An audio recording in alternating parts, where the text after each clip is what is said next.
Hey guys, welcome back to another video. My name's Alex Teazy, and today I have yet another new series. I guess maybe series. It's gonna be a three-part series of this wonderful but yet very distinctive mansion. Now, you're probably wondering, yes, I'm in creative, and this is obviously another world. So I'm on Bedrock this time, so I'm not on Java like on the survival series I've been doing on the channel. But this is on Bedrock, and of course, I'm obviously more comfortable with Bedrock, so that's why I'm doing this on Bedrock. But you know, just for your for your information. So in this series, or this three-part series, I'm basically gonna teach you, and at least actually give you some more like tips and tricks in how to build this very magnificent house slash mansion, but also to give you some other building tricks that I think I could definitely expand upon on the channel. If you will enjoy this video, I feel free to leave a like. And so let's get into it. This is actually my test world as well, so yeah, I've also had all this other stuff here. This is just my test world, so I, for example, experiment things and kind of like, in general, it is just a world I just go on just to experiment with things. We have this very unique coloring of jungle planks. We got jungle planks here. We also got some dark oak for the roof. We also got dark prismarine for the trimming of the roof. Also got some bit of granite for like this very top lip of like the wall, I guess, for the first layer at least. And then finally we'll also use a bunch of light gray stained glass, which I actually do quite a lot in this build, so that's why I decided to do so. Again, I actually have to admit, I'm not exactly the best in terms of designing the interiors. I'm still not done yet. Like, this entire area isn't done. But again, this is all, you know, trial and error. I'm not exactly a pro. I'm not like a super good builder, but I have my fair share of building experience. And this is actually a kind of like villager trading hall in some ways. It's a very inefficient way of storing them, but I like it. I think I'd rather go for looks than in functionality, but should have a little bit of both, you know. I also got these nice statues here because I wanted to fill the space here originally. Also, on this side, it is still a work in progress. I need to do another one of these villager trading halls in this side. Just have some mob protection here because I don't want to assume that mobs can spawn here. And so we go upstairs to the second floor. Got this nice grand staircase. We immediately get led up to this landing room. So obviously I have this very nice storage room here with barrels. And so if you don't know what this room is actually my bedroom, where I'll have my bed and obviously some other personal items. So as we keep going in here, we have this very nice forge here with this nice furnaces, grindstones, anvils, nice custom banners I did myself. We also got a bunch of other blocks here ready to be cut or something like that.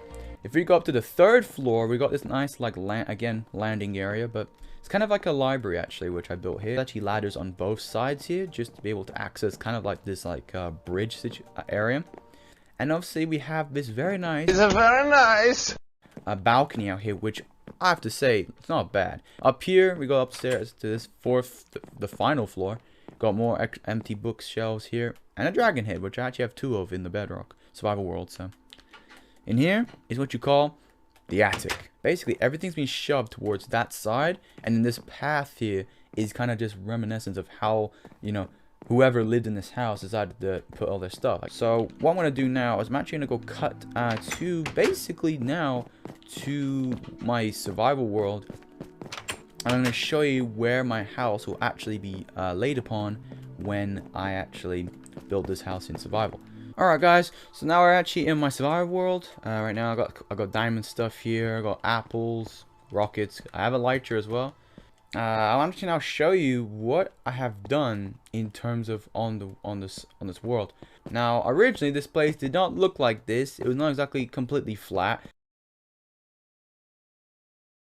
and did not look as clean as this, which I'll give you a little flyby around here, which is actually where the mansion's gonna be roughly here.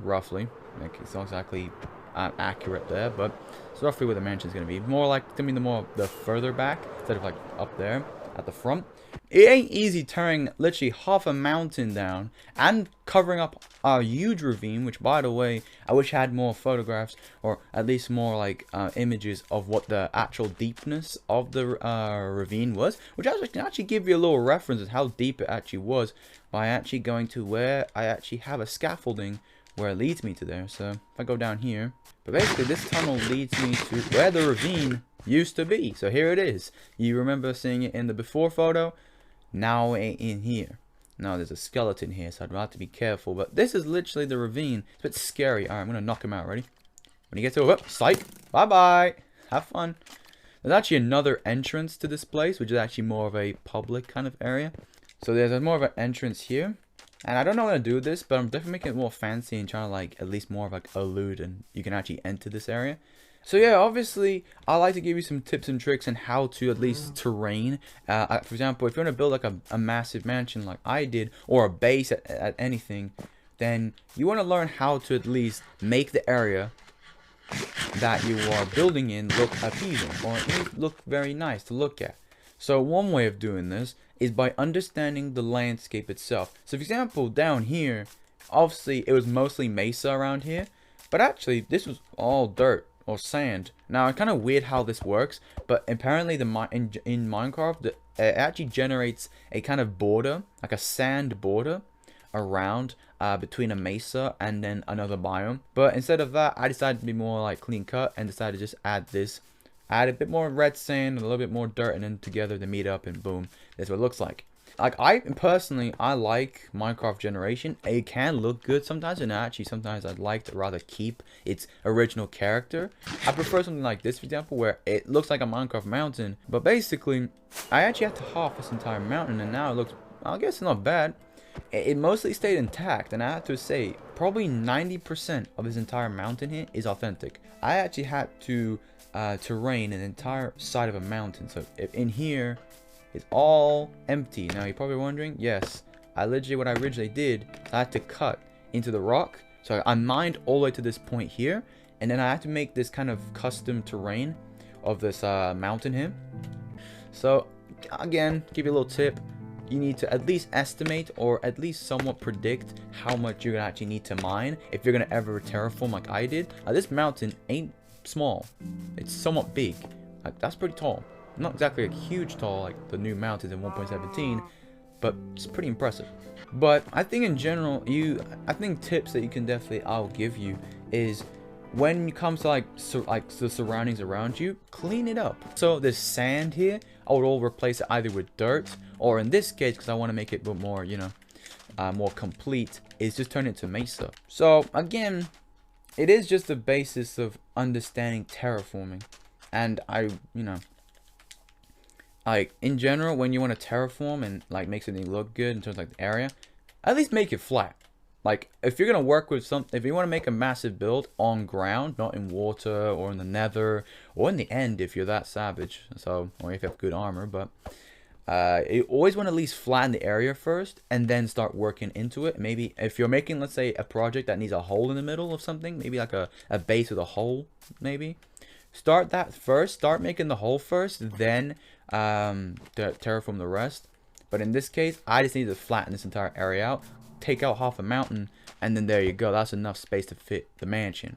So obviously in the next video, I'm actually gonna go through building the house. Literally, I'm gonna take you on a somewhat step-by-step build tutorial. I'm literally gonna teach you how to build this mansion. So guys, if you want to see that, you want to see part 2, click that like button, because that'll definitely show me that you really want to see the how to build this mansion. Honestly, love this location. I kind of fell in love with the mesa when I found it here, because it's actually A, the largest mesa I've ever found, and B, I like it here, you know.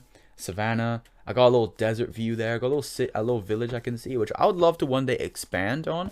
But I guess for this video, that's what all I'll discuss today. So guys, I hope you enjoyed. Also, if you haven't already, go check out my Java edition survival let's play series. I also play Star Wars Battlefront 2. I've already made 3 videos, so you can go check that out. So again, guys, I hope you enjoyed, and never forget to take it easy. Peace.